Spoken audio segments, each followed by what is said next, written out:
दोस्तों, welcome to L and T education. So friends, आज हम डिस्कशन करेंगे let's the topic why India needs to become a manufacturing hub. Why India needs to become a manufacturing hub, यानी कि भारत को एक बड़ा सा मैन्युफैक्चरिंग हब क्यों बनना चाहिए, ये आज हमारा टॉपिक का पार्ट है। उसको हम आज विश्लेषण करेंगे। ओके, एक देश मजबूत कैसे होता है? एक देश मजबूत होता है अपना इकोनॉमी से। ठीक है, आज हम विश्व में 5th लार्जेस्ट इकोनॉमी है। आज हम हर तरफ से हम तरक्की कर रहे हैं, फिर भी कहीं ना कहीं हम पीछे हैं। अगर हम कंपेयर करेंगे developed countries like USA, Japan, Australia, France, German, तो उनका क्या है जो इंडिया में नहीं है? उनमें क्या बेहतर है जो इंडिया में नहीं है? अगर हम बात करेंगे चाइना के बारे में, चाइना आज हर चीज में यूएस को कंपीट कर रहा है। आज तो दो सुपर पावर होने वाले हैं कि चाइना और एक है यूएस। दो अभी यूएस नंबर 1 पे है, पर time will come, China is going to beat USA और हम भी जापान को बीट करके 3rd लार्जेस्ट इकोनॉमी बनने वाले हैं। ये कैसे संभव होगा? इसमें गवर्नमेंट का पॉलिसी क्या है? क्या गवर्नमेंट ने कुछ अच्छा काम कर रहा है? हम बोल रहे नहीं, ये गवर्नमेंट गरीब के लिए कुछ काम नहीं कर रहा है। गवर्नमेंट देखो हर तरफ ये बढ़ रहा है, रेट बढ़ रहा है, हर चीज का भाव बढ़ रहा है। क्या इस गवर्नमेंट कुछ कंट्रीब्यूशन है? इसके बारे में चर्चा करेंगे। क्या मोदी जी का प्लान कुछ सफल हो रहा है? मोदी जो प्लान किए हैं, जो सपना देखे हैं, उसमें कुछ भारत को फायदा मिलेगा? उसको हम डिस्कशन करेंगे। कि एक चीज हम सबको पता होना चाहिए, एक देश तरक्की करेगा कब? जब उसका इकोनॉमी डेवलपमेंट होगा। तब सबको इकोनॉमी पर फोकस करना चाहिए। अगर इकोनॉमी नहीं रहा तो हालत देखो अपना पड़ोसी पाकिस्तान और श्रीलंका। क्या भारत का टाइम ऐसा आने वाला है? नहीं नहीं नहीं नहीं, ये कभी नहीं आएगा, इसमें कुछ टेंशन मत लो। चलिए, let's discuss the topic why India needs to become a manufacturing hub. अच्छा दोस्त, आपको पता होगा ये 3 टाइप का इकोनॉमी होता है। पहला होता है प्राइमरी सेक्टर, प्राइमरी, और होता है सेकंड होता है सेकेंडरी, और थर्ड होता है टर्शियरी। ओके, जैसे प्राइमरी सेक्टर में क्या बोलते हैं? ये हमारा होता है एग्रीकल्चर सेक्टर। सेकेंडरी होता है आपका मैन्युफैक्चरिंग सेक्टर, और टर्शियरी क्या होता है हमारा? Service sector. इस वीडियो में हम ज्यादा इंडिया और चाइना की बात करेंगे, क्योंकि आज हमारे लिए पाकिस्तान कुछ नहीं रहा। पाकिस्तान आज हमारा मतलब कोई इसको वैल्यू नहीं। ओके, हमारा आज कंपटीशन है चाइना के साथ। चाइना के साथ हमारा नेक टू नेक कॉम्पीट होना चाहिए, क्योंकि चाइना ना आज भारत को हर जगह हर तरफ फंसाना चाहता है। क्योंकि आपको पता होगा, अगर हम देखें भारत का कितना, भारत का 3-3.5 ट्रिलियन यूएसडी हमारा इकोनॉमी, पर चाइना का मोर देन 12-13 ट्रिलियन यूएसडी, यानी कि चाइना का इकोनॉमी भारत से बहुत बड़ा है और वो भारत को हर तरफ से फंसाने के लिए कोशिश कर रहा है। अपना जो नेबरिंग कंट्री है, नेबरिंग कंट्री से भारत के साथ दुश्मनी लेना चाहता है। और बहुत सारा चीज होता है कि जैसे इंडो पैसिफिक बोलो, या फिर हम जो क्वाड किए हैं उस वो क्वाड का अगेंस्ट में है। ओके, तो चाइना ने भारत को हर तरफ से घेरने के लिए कोशिश कर रहा है।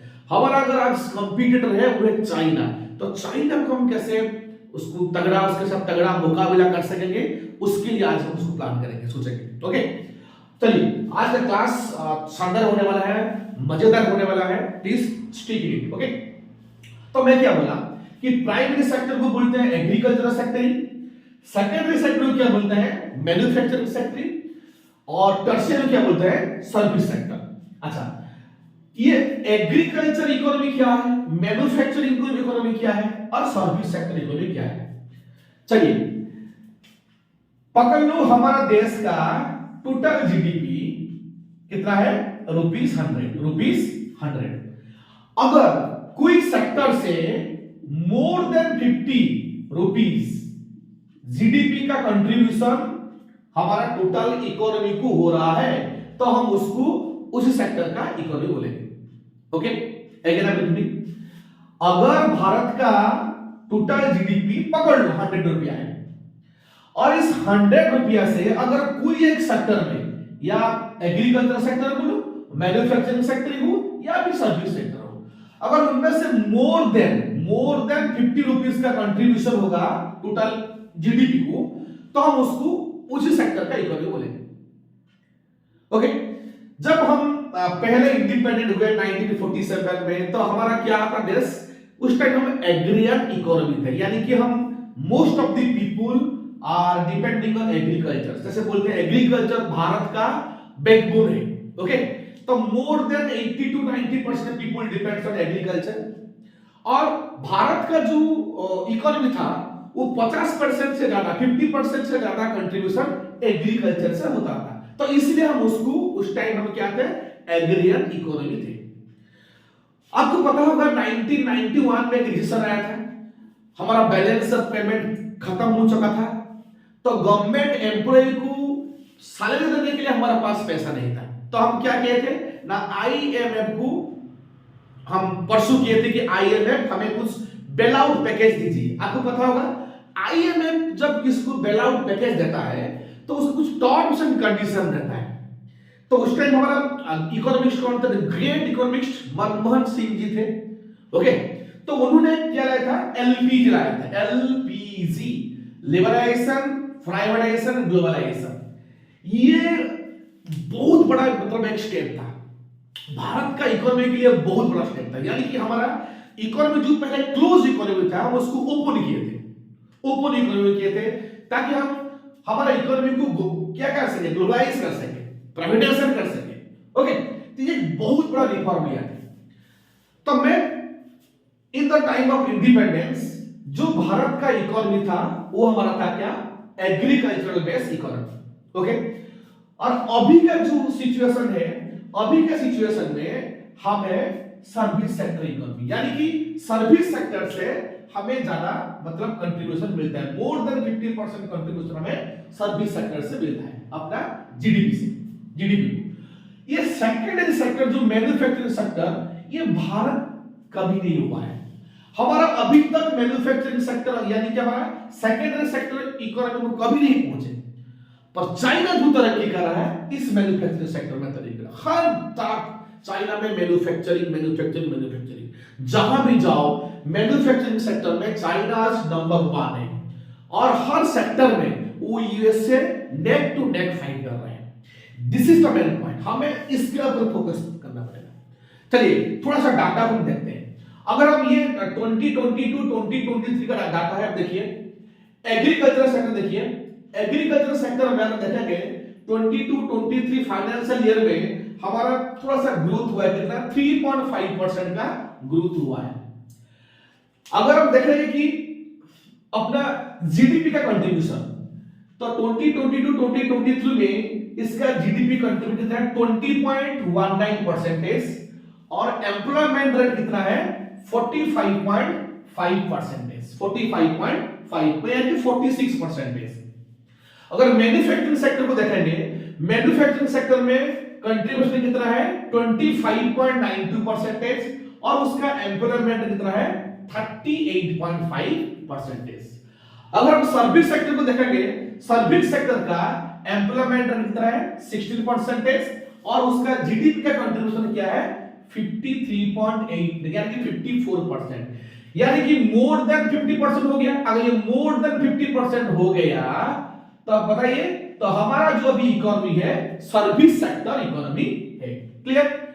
एक थोड़ा सा अंतर देखिए, एग्रीकल्चर में हमारा एम्प्लॉयमेंट रेट है 45.5 यानी कि 46%, यानी कि 100 लोगों से 46 लोग एग्रीकल्चर पर डिपेंड करते हैं, फिर भी उसका कंट्रीब्यूशन देखिए कितना है 20.19%, यानी कि 100 रुपया में 20 रुपया कृषि से आता है। क्लियर? अगर हम मैन्युफैक्चरिंग देखेंगे, मैन्युफैक्चरिंग में कितना है 38.5 यानी कि पकड़ लो 39, यानी कि 100 में से 39% उनमें काम करते हैं, और उसका कंट्रीब्यूशन कितना है 100 रुपया से ओनली 26 रुपीस। ओके, अगर हम बात करेंगे सर्विस सेक्टर में सिर्फ 16% एम्प्लॉयमेंट, यानी कि 100 में से 16 आदमी इस सेक्टर में काम करते हैं। ओके, और उसका कंट्रीब्यूशन कितना है देखिए 54%, यानी कि इसमें हमें यह अंदाजा लगाना पड़ेगा कि भारत का जो अर्थव्यवस्था है हमारा सर्विस सेक्टर है। सर्विस सेक्टर में हम बढ़िया कर रहे हैं, तरक्की कर रहे हैं, इसका कोई मतलब दो राय नहीं। पर यह सर्विस सेक्टर क्या हमेशा हमारा इकोनॉमी को बूस्ट करेगा? नहीं। देखो ये सर्विस सेक्टर अभी इंडिया अच्छा कर रहा है। इंडिया से पहले बहुत सारा कंट्री, सिंगापुर, मलेशिया, ओके, ये सब कंट्री तो पहले अच्छा किए हैं। देखो ये सेक्टर में ना एक टाइम आएगा, एक सैचुरेशन आ सकता है। पता है आपको एक सैचुरेशन मतलब जिस पॉइंट में यार ज्यादा ग्रोथ नहीं हो सकता है। जो डेवलप, पता होगा जो डेवलप्ड कंट्री होगा ना उनका ग्रोथ बहुत कम होता है। क्यों? क्योंकि उनका जो डेवलपमेंट एक सैचुरेशन पॉइंट में आ चुका है, तो इसलिए उनका जो ग्रोथ होता है ना बहुत कम होता है, 2%, 1%, 3%। इंडिया चाहे देखो एक इमर्जिंग कंट्री है, उनका ग्रोथ 9%, 10%, 8% सब। यूएसए, जापान देखो 2%, 1%, 3% मैक्सिमम, ज्यादा ग्रोथ नहीं होता क्योंकि वो डेवलप्ड कंट्री है, उनका एक सैचुरेशन आ चुका है। इस तरह अगर हम डिपेंड कर रहे हैं हमारा सर्विस सेक्टर में कभी ना कभी एक एम्प्लॉय क्या आ सकता है कि सैचुरेशन आ सकता है। सैचुरेशन आ जाएगा तब ग्रोथ नहीं होगा। इसलिए गवर्नमेंट ऑफ इंडिया ने क्या किया है, सोचा, मोदी जी ने सोचा कि नहीं देखो भारत को एक हमें मैन्युफैक्चरिंग हब बनाना है, भारत को मैन्युफैक्चरिंग, इसलिए तो make in India, skill India, startup India शुरू किया था गवर्नमेंट ऑफ इंडिया। क्यों किया था? इसलिए ही किया था। Just connect the dot. मैं जो बोल रहा हूं ना इसके कनेक्ट कीजिए ताकि आपका नॉलेज गेन हो सकता है। This is very very important for your mains exam. Okay, ये आपका मेंस एग्जाम के लिए बहुत इंपॉर्टेंट, प्रीलिम्स में कुछ हेल्प करेगा, डाटा जो है आपको प्रीलिम्स में हेल्प कर सकता है। ओके, तो बात ये है कि अगर हम थोड़ा सा देखेंगे कि अनएम्प्लॉयमेंट देखो भारत का, ये जो अनएम्प्लॉयमेंट रेट है भारत का, ये देखो जनवरी 2023 में हमारा कितना 7.14% था। यानी कि आज भी भारत में 100 लोगों में 7 लोग काम नहीं कर रहे, उसे काम नहीं मिलता है। अच्छा ये देखो ये एग्रीकल्चर सेक्टर और ये इंडस्ट्रियल सेक्टर और ये सर्विस सेक्टर। एक बात देखो, एग्रीकल्चर सेक्टर में कितना काम कर सकते हैं? अगर सरप्लस एम्प्लॉय देखेंगे ना एग्रीकल्चर सेक्टर में ज्यादा है, यानी कि अगर कोई काम करने के लिए 2 लोग चाहिए तो हम उसमें 3-4 लोग, चलो तुम काम करो। इसमें जो सरप्लस होता है मतलब जिनको निकालने से कोई असर नहीं पड़ेगा प्रोडक्शन में, ज्यादा से ज्यादा लोग एग्रीकल्चर सेक्टर में हैं। और ये एग्रीकल्चर सेक्टर कितना भी दे सकता है। ओके, और सेकंड है सर्विस सेक्टर। मतलब सर्विस सेक्टर टाइम विल कम, ये भी सैचुरेशन हो जाए। कितना है? 60%। सर्विस सेक्टर के लिए उस तरह आपका क्वालिफिकेशन चाहिए। सर्विस सेक्टर के लिए आपके पास ज्यादा क्वालिफिकेशन नहीं होगा तो सर्विस सेक्टर में काम नहीं कर सकते।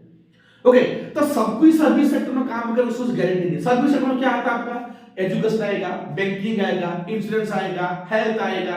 ओके, उसके बाद बहुत सारा देखो जो एफएमसीजी कंपनी है या फिर बहुत सारा जो आपका क्या बोलते हैं ये जो अमेज़न बोलो, फ्लिपकार्ट बोलो, इस तरह जो कंपनी काम करते हैं।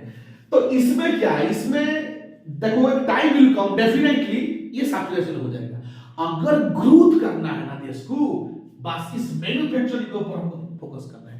चाइना ने जो किया था, आपको पता, चाइना ने 2 दशक मतलब 20 साल में जो उसका जो डेवलपमेंट हुआ था ना, डबल डिजिट रहा था, मोर देन 9%, 10%, 11%। क्यों रहा था? मैन्युफैक्चरिंग के लिए। चाइना देखो हर सेक्टर में, हर मैन्युफैक्चरिंग सेक्टर में नंबर 1, या बोलो स्टील प्रोडक्शन बोलो, कोल बोलो, इलेक्ट्रिसिटी बोलो, कोई भी सेक्टर बोलो, हर सेक्टर में चाइना नंबर 1 है। क्यों? उसका मैन्युफैक्चरिंग को फोकस कर रहा है। इतना ज्यादा मात्रा में प्रोडक्शन करेगा कि उससे सस्ता कुछ नहीं होगा। जैसे बोलते हैं सस्ता, सुंदर और मजबूत, जो चाइना कर रहा है। इसलिए तो चाइना मतलब हर क्षेत्र में अमेरिका से वो नेक टू नेक फाइट कर रहा है। ओके, हमें तो उससे कुछ सीखना है। यस, चाइना हमारे लिए ठीक नहीं है। चाइना हमारे लिए मतलब वो हमारा जैसे पॉलिटिकली वो हमारे लिए ठीक नहीं है, वो हमारा एनिमीज कंट्री बोल सकते हैं। पर हमें तो उससे कुछ सीखना, शत्रु को मतलब इतना कमजोर नहीं सोचना चाहिए, उससे कुछ सीखना चाहिए। ओके, तो हमें इस मैन्युफैक्चरिंग सेक्टर में ज्यादा फोकस करना पड़ेगा। ओके, तो ये मैं क्या बोला था कि 7.14% था जनवरी 2023 में, यानी कि 31.5 मिलियन, 31.5 मिलियन, यानी कि 3 करोड़ से ज्यादा लोग हमारे क्या थे, जो अनएम्प्लॉयड थे। आज भी अगर उस फरवरी का डाटा देखेंगे, फरवरी थोड़ा सा बड़ा है, कितना है, 7.45%, 7.45%, यानी कि 33 मिलियन, 3 करोड़ 30 लाख की तरफ हमारा आज भी लोग अनएम्प्लॉयड है। इसलिए गवर्नमेंट ऑफ इंडिया ने क्या किया था, गवर्नमेंट ऑफ इंडिया ने, जो आपको पता होगा 2020 में जो लाया था एनईपी, न्यू एजुकेशन पॉलिसी, जो न्यू एजुकेशन पॉलिसी लाया था, आपको पता होगा इस न्यू एजुकेशन पॉलिसी में जो लोग क्लास 6 में पढ़ते हैं ना, क्लास 6 में पढ़ते हैं, उन्हें भी वोकेशनल ट्रेनिंग का बंदोबस्त किया गया है। वोकेशनल ट्रेनिंग मींस आपको शिक्षा मिलेगा जिसमें आपका इंटरेस्ट होगा। चलो अगर आप कुछ मैकेनिक्स काम अच्छा कर रहे हैं, मोबाइल वगैरह अच्छा कुछ काम कर रहे हैं, या फिर आप टेलरिंग अच्छा करते हैं, ओके, या फिर आप कुछ अच्छा ड्राइंग वगैरह करते हैं, हैंडीक्राफ्ट वगैरह कुछ करते हैं, उसे बोलते हैं वोकेशनल काम बोलते हैं। तो अगर आपका कंप्यूटर में कुछ स्किल है, ओके, तो आपको पता है कि दीनदयाल उपाध्याय जो स्कीम आया था उसमें क्या कर स्किल इंडिया, मतलब जो 10th पास है, प्लस 2 पास है, तो उन्हें क्या, उन्हें फ्री मतलब ट्रेनिंग दिया जाता था कि आप मोबाइल रिपेयरिंग सीख लो, आप कुछ इलेक्ट्रॉनिक सामान का रिपेयरिंग सीख लो, ओके। तो इसलिए किया था कि ताकि हम स्किल को डेवलप कर सके, क्योंकि हमें पता चल गया कि एग्रीकल्चर सेक्टर में हम ज्यादा एम्प्लॉयमेंट नहीं दे सकते, और service sector the time will कम, ये भी सैचुरेशन हो जाएगा। अगर हमें अभी फोकस करना है तो सिर्फ हमें क्या फोकस करना है, इसमें ना मैन्युफैक्चरिंग सेक्टर में आपको फोकस करना है। और एक चीज देखिए इधर क्या है, चाइना फैक्टर सबसे बड़ा हो जाता है। जैसे हम बोलते हैं कि हम चाइना से डिपेंडेंसी कम कर देंगे, हमने शुरू किया कि सेल्फ रिलायंट इकोनॉमी। चलो हम सेल्फ रिलायंट इकोनॉमी, यानी या मतलब नहीं कि हम सिर्फ खुद कर लेंगे, नहीं, हमें अपना पड़ोसी कंट्री से, दूसरा कंट्री से तो हमें मदद चाहिए, हमें इनपुट चाहिए, ताकि हम हमारा देश का जो लोग है उनका जो रिक्वायरमेंट को फुलफिल कर सके। देखो ये जो मैं देखा 100 बिलियन यूएसडी ट्रेड डेफिसिट, हम बोलते हैं कि बैंक चाइना, चाइना के प्रोडक्ट कम कर दो, चाइना का यूज कम कर दो। देखो इस 21-22 में ना हमारा जो ट्रेड डेफिसिट है चाइना का 101 बिलियन यूएसडी, हम 100 बिलियन यूएसडी क्रॉस कर चुके हैं। हम सोचते थे इसको कम करने के लिए, पर कम होता नहीं। अच्छा, ये ट्रेड डेफिसिट क्या होता है? ट्रेड डेफिसिट क्या होता है? एक होता है ट्रेड सरप्लस और एक होता है trade deficit. Export minus input, export minus input इसे बोलते हैं। अगर एक्सपोर्ट माइनस इनपुट पॉजिटिव आएगा तो हम उसको क्या बोलेंगे? ट्रेड सरप्लस बोलेंगे। और एक्सपोर्ट माइनस इनपुट नेगेटिव आएगा, हम उसको क्या बोलते हैं? ट्रेड डेफिसिट बोलते हैं। यानी कि अगर भारत चाइना को माल ट्रांसपोर्ट करता है और चाइना से माल भारत को आता है, भारत एक्सपोर्ट करता है चाइना को और इंपोर्ट भी करता है चाइना से, चाइना भी भारत को एक्सपोर्ट कर रहे हैं और भारत से भी हम उसको इंपोर्ट कर रहे हैं। बट तो हम जितना एक्सपोर्ट कर रहे हैं उससे ज्यादा इंपोर्ट कर रहे हैं, यानी कि हमारा जो एक्सपोर्ट माइनस इंपोर्ट नेगेटिव है, दैट इज -101 बिलियन यूएसडी, इसे बोलते हैं ट्रेड डेफिसिट। यानी कि China as compare to other countries ना, चाइना से हमारा ट्रेडिंग बहुत ज्यादा हो रहा है, यानी कि हम चाइना से डिपेंडेंट हैं। अब कुछ भी फार्मास्यूटिकल प्रोडक्ट बोल लो, उसका जो रॉ मटेरियल से हम चाइना से डिपेंड करते हैं। आज भी हम स्टील के लिए चाइना के लिए डिपेंड करते हैं, सेमीकंडक्टर डिवाइस के लिए चाइना के लिए हम डिपेंड करते हैं। एक पकड़ो छोटा सा टॉयज पर ना, भारत का मार्केट में अगर छोटा छोटा बच्चे खेलने वाले जो टॉयज होता है, जो कार्स होता है, वो मेड इन चाइना होता है। तो हमें करना है कि आत्मनिर्भर बनना है। तो इसलिए तो मोदी जी बोला था ना कि चलो हम करते हैं make in India, skill India, startup India. Make in India में क्या करेंगे? भारत में एक बहुत बड़ा मैन्युफैक्चरिंग हब बना है। हम जो करेंगे, देखो हमारा जो पहले कॉटेज इंडस्ट्री था, हमारा पहले हैंडीक्राफ्ट इंडस्ट्री था, सबसे हमारा बेहतर है हमारा एमएसएमई। ये तो भारत के लिए अमृत है भाई। एमएसएमई में इतना सारा एम्प्लॉयमेंट है, एमएसएमई इतना जॉब जनरेशन करता है। उससे ज्यादा कोई नहीं कर सकता। हमारे पास देखो स्मॉल एमएसएमई क्या होते हैं, micro small and medium enterprises. एक छोटा छोटा कंपनी को, छोटा छोटा व्यापारी जो इंडिया में है ना, अगर वो सफल हो गए तो भारत बड़ा मैन्युफैक्चरिंग बन जाएगा। छोटे सब सफल बनते हैं। देखो एक दिवाली में पहले क्या होता था, दिवाली हम देखो हम सब चाइना से प्रोडक्ट लाके यूज करते थे, जैसा रंगीन करते थे घर को। नहीं, हम सोचे नहीं इसको बैन करते हैं, इसको बैन करते हैं, हमारा जो इंडियन प्रोडक्ट है उसको हम यूज करेंगे। ओके, तो हम तो छोटा सा छोटा काम कर सकते हैं ना। चलो हमारा जो उद्योगी है, जो छोटा छोटा व्यापारी है, जो मतलब क्या कुछ स्टार्टअप करने के लिए चाहते हैं, तो हम गवर्नमेंट में लोन दे रहे हैं, तो लोन पकड़ लो, लोन ले लो, लेकिन छोटा सा यूनिट पर बैठाओ, ताकि हम जो चाइना के ऊपर डिपेंड, छोटी छोटी चीज पे जो डिपेंडेंट वो हमारा कम हो जाएगा। यानी कि हम अपना देश में टॉयज कर सकते हैं, हम अपना देश में बच्चों के लिए जो खेलने वाला चीज भी कर सकते हैं। तो ये जो हम छोटे बोलते हैं कि भाई क्या बोलते हैं, ये टॉयज बोलते हैं, अरे इसका व्यापार अगर कर सकेगा ना तो आप विलियर बन सकते हैं। ओके, तो हमें इसका पर फोकस करना चाहिए, हमारा मैन्युफैक्चरिंग इंडस्ट्री को हम ज्यादा ध्यान देना चाहिए। कैसा करेंगे, गवर्नमेंट ऑफ इंडिया ने एक अच्छा स्कीम क्या लाया था, एक बोलते हैं पीएलआई स्कीम। पीएलआई स्कीम क्या है, प्रोडक्शन इंसेंटिव लीव। ओके, यानी कि आप जितना ज्यादा प्रोडक्शन करोगे आपको उतना इंसेंटिव मिलेगा। पकड़ लो एक कंपनी एक साल में 100 टीवी मैन्युफैक्चरिंग करता था। ओके, अब गवर्नमेंट बोल लिया अगर तुम 100 से ज्यादा करोगे कि हर टीवी के लिए आपको क्या मिलेगा, इंसेंटिव मिलेगा। तो अच्छा है, मतलब ये इकोनॉमिक ग्रोथ करने के लिए गवर्नमेंट आपको अच्छा ही स्कीम लाया है कि आप एक काम करो कि आप जितना प्रोडक्शन करोगे, हमें प्रोडक्शन ज्यादा चाहिए, क्योंकि इस प्रोडक्शन के लिए ज्यादा प्रोडक्शन करो, सस्ता करो, ताकि हम चाइना को बीट कर सकते हैं। नहीं तो हम कभी भी चाइना को बीट नहीं कर पाएंगे। अब टाइम है, अब टाइम है, क्योंकि भारत का युवा शक्ति सबसे ज्यादा है, उनको सही तरह से यूटिलाइजेशन करना चाहिए। अगर हम उसको सही तरह से यूटिलाइजेशन करेंगे, अच्छा शिक्षा देंगे और उनको प्रॉपर्ली यूटिलाइज करेंगे, टाइम विल कम, डेफिनेटली हम चाइना को भी बीट कर सकते हैं। ओके, कि कभी नेगेटिव सोचना है कि चाइना जितना करे, हाँ वो किया है, पर हमें कैसे करना चाहिए, हमें 2030 तक हम कैसे 5 ट्रिलियन इकोनॉमी अचीव करना है, जापान को हम कैसे बीट करना है। ओके, हर क्षेत्र में तरक्की करना है। एमएसएमई सेक्टर में बोल रहा हूं, एमएसएमई सेक्टर को तो बहुत सारा हेल्प करना है। गवर्नमेंट ऑफ इंडिया उन लोगों के लिए बहुत काम करता है, उन्हें सस्ता में कम इंटरेस्ट रेट में लोन मिल जाता है। ओके, तो उन्हें उनके लिए बहुत सारा स्कीम भी है एमएसएमई को मालूम है कि एमएसएमई मालूम ना उनका जो कंट्रीब्यूशन है हमारे इकोनॉमी में बहुत है। जैसे पीएम किसान को पता होगा, जो सालाना 6000 रुपीस, ये थोड़ी सी हेल्प है जो हमारा देश में जो फार्मर है, जो उनको 3 इंस्टॉलमेंट में मिलता है, 2000 करके मिलता है, 6000 रुपया, ये भी एक अच्छा स्कीम है। ओके, तो हमारा मैं बोलने के लिए चाहता हूं कि this the time secondary sector कब बनेगा, Bharat secondary sector economy manufacturing hub कब बनेगा, हमें उसका पर फोकस करना चाहिए। ओके, मुझको नहीं, आपको, हम सबको उसका पर फोकस करना चाहिए।